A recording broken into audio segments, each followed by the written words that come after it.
Hi, today at Entrepreneur, we have with us Mr. Ashish Jhina, co-founder Jumbotail. Ashish, thank you for talking to us at Entrepreneur. Thank you for having me, Punita.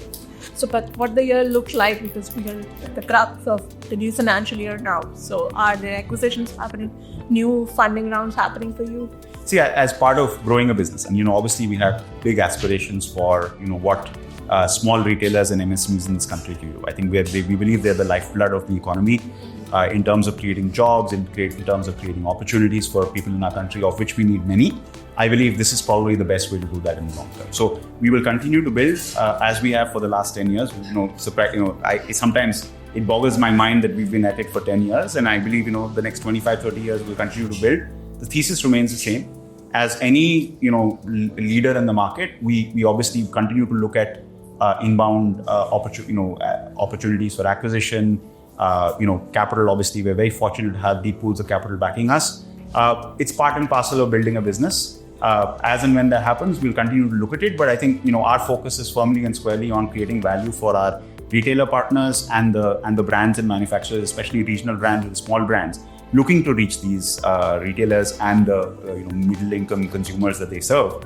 And that, as long as we focus on that, I think most things in the world generally take care of themselves after that. How do you look at the future of retail? Because from online retail and physical retail to quick commerce, I mean, we have seen so many changes in the last 10 years. I think we live in very exciting times. We're in the midst of a massive transformation in consumers.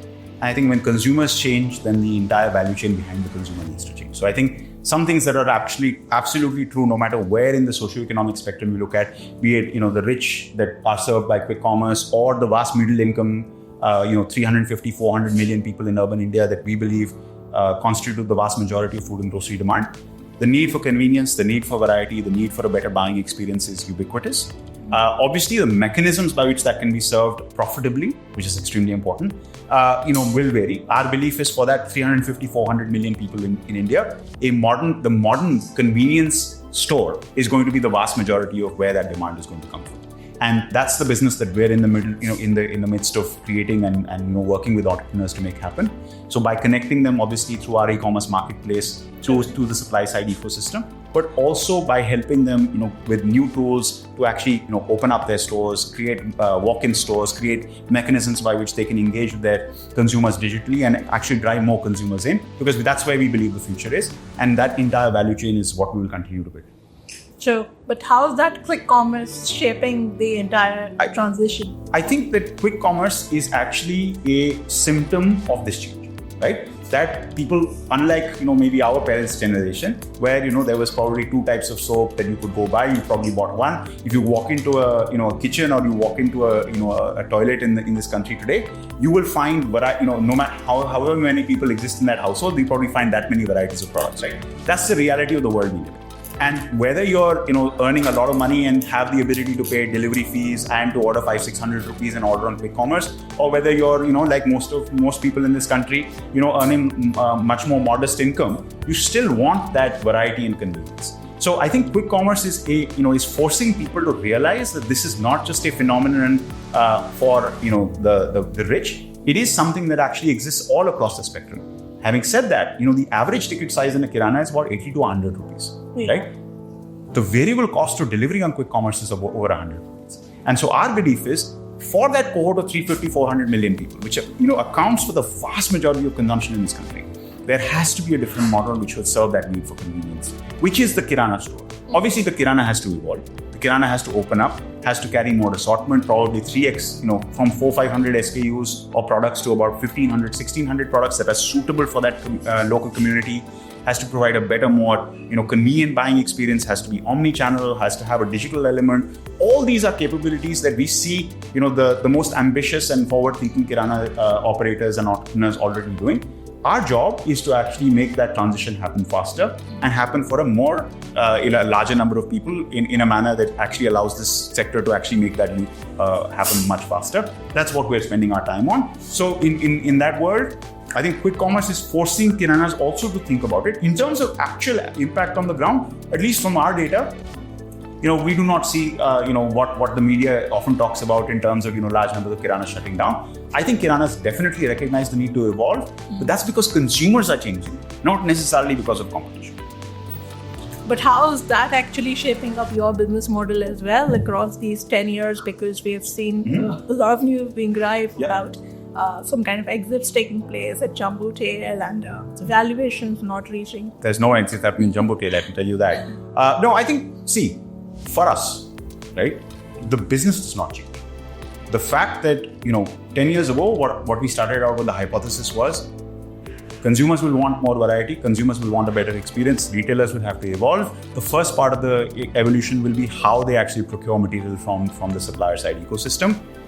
The fact that there's a lot of consumption happening will allow multiple new brands to actually evolve. In fact, there's a large number of regional small brands that exist that have not had the benefit of being able to reach this consumer demand. That's a big segment that we are very, very focused on because we believe there's amazing products with local, salience that need their moment in the sun. And finally, through a mechanism of what we're providing, which is the e-commerce marketplace, we are able to give them access to these consumers. That narrative and that story has not changed. If anything, I think, over the last couple of years, what we've been able to really put off is both scale the business to new cities, but also to actually do this profitably. Today, for example, every single trip that goes out to do delivery makes money, right? And yes, I wouldn't say that for the entire ecosystem at large, but at least for us, it's the disciplined pursuit of making sure you have something valuable for your retailer partners, which is convenience, reliability, and trust, not necessarily pricing. You have something that allows your brand partners to actually access consumers that they want to go after at marginal cost, which we're now doing extensively for not only large brands, but also smaller brands. And obviously, in that process, do it profitably, do it in a manner that actually can scale. And that's, we made a tremendous amount of progress over the last couple of years, not just in a city like Bangalore, which now today operates fully profitably, but also in other cities where, all these cities actually make money, right? At a contribution level, every single trip going out makes money. So we believe, as you just keep executing, the market's extremely large. We will, continue to remain focused on our customers, and good things happen to companies that do that, and that's what our experience has been, and I don't see any reason that will change. So we can say that Jumbotail has reached the profitability mark. See, we still have some burn at corporate level, but at least from the unit economics of the business, right? Every vehicle that goes out every day to do delivery, which is the fundamental unit that we actually talk about, makes money. And it makes us an appreciable amount of money to actually cover, even the fixed cost of running cities. So Bangalore, which is our largest market, the entire cost of running that, including the fixed cost of running that, is covered. So we have a profitable model. We know that model exists. We know that model, is replicable, and that's the focus is about continuing to do that city after city after city. Good news is there's a lot of cities that we can go to, and that's the journey that we will continue to go after. And in that process, as time goes by, capital is available. We believe capital is available for good companies. We've seen that play out, and I don't see that that's going to change anytime soon. So we feel pretty comfortable about that part. And obviously there will likely be some consolidation in the space, and we see that happening. And we are as leaders in this space, we believe we are well positioned to be able to evaluate, and as long as there's culture for it, as long as it makes sense, we'll obviously look at it. We're in no hurry to do anything specific, but when the right opportunity comes along, we'll obviously do it. Okay, we'll look forward to such announcements from you. So thank you. Thank you so much. Thank you so much, Fahad. Thank you. Thanks.